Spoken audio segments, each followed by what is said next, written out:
What is it like for the candidates to watch these results coming in, and why is tonight just so important? I want to bring in Marjorie Clifton. She's a consultant and has worked on several presidential campaigns. Marjorie, let's start there. Why is Super Tuesday so vitally important for these candidates?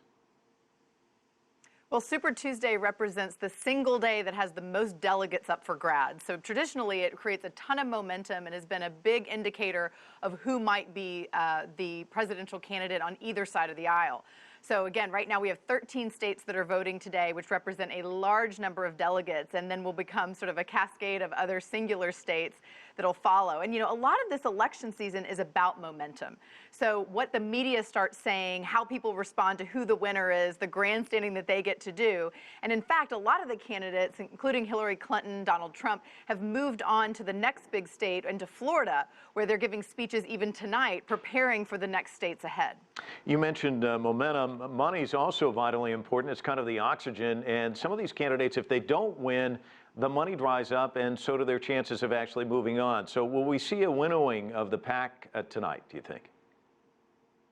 It does. It absolutely starts determining where, and we call it sort of the establishment of the parties, are going to start investing their money, be it on the Democratic or the Republican side of things.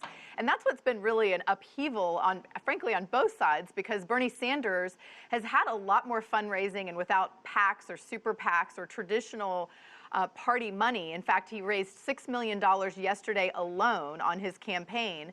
And right now, on the Republican side of things, you have Donald Trump, who is funding his own campaign effectively, and a lot of debate about where the, quote, establishment on the Republican side should invest. And I think that's where the second place candidates, who are now Marco Rubio and Ted Cruz, and how well they do will determine where the establishment, where the traditional Republican Party money is going to go. So absolutely critical night in determining where money is going to start pouring in. And Marjorie, the primary season generally helps people differentiate between the two parties, but this one's weird in that it seems like the Republican Party's trying to differentiate itself too. There seems to be the Trump camp, which are the outsiders, so to speak, and then the more establishment candidates.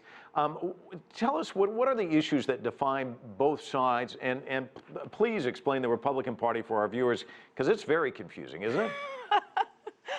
I wish anyone could understand the Republican Party in the U.S. right now, but I'll do the best I can. I think this is part of what commentators and political polling people have been trying to figure out, what is happening within the party. So I'll start with that, and I think what most people believe is that, in general, there's been a lot of displeasure with the way the American Congress has been working, with things that have been happening politically. And so you've seen these candidates who have been running on a platform. This is on both sides of the aisle, with Bernie Sanders on the Democratic side and with Donald Trump on the Republican side, of the anti-establishment. We are not part of Washington. We're coming, well, although Bernie Sanders is from, came out of the Senate, but they are saying they are not like the others. They're different. This is going to be a mix-up in Washington to change things. Now, the interesting thing is, on the Republican side of things, we are seeing more voters turning out for the primary than we have in a very long time. In fact, 72% of Republicans have been turning out, or 72% more, I should say, of Republican primary voters have been turning out in states like Texas. And what that's telling us is that there is a lot of energy, and there's honestly a lot of confusion and a lot of passion about who the candidate should be. And the divide has really become, are you part of the establishment or the anti-establishment? And again, Donald Trump sort of representing that anti-establishment candidate.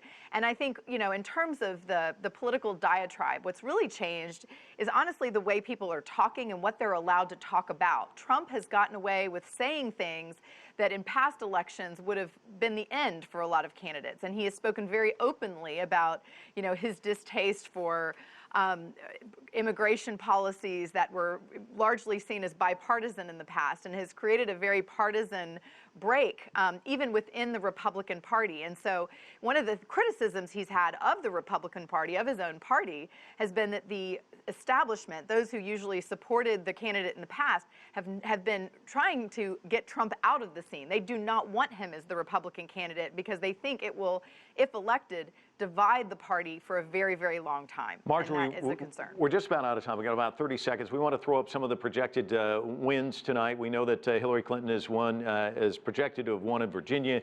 A number of other states, of course, Bernie Sanders carrying Vermont. Any major surprises thus far, and what state are you going to keep your eye on this evening for either party? Well, Massachusetts has been, yeah, so Massachusetts has been one of those that's been up for grabs for both parties. Surprises so far, not yet. I mean, other than I think everyone continues to be surprised at the traction that Trump is getting, but it was projected to be so. So I think there's been somewhat of a resignation to him being the candidate.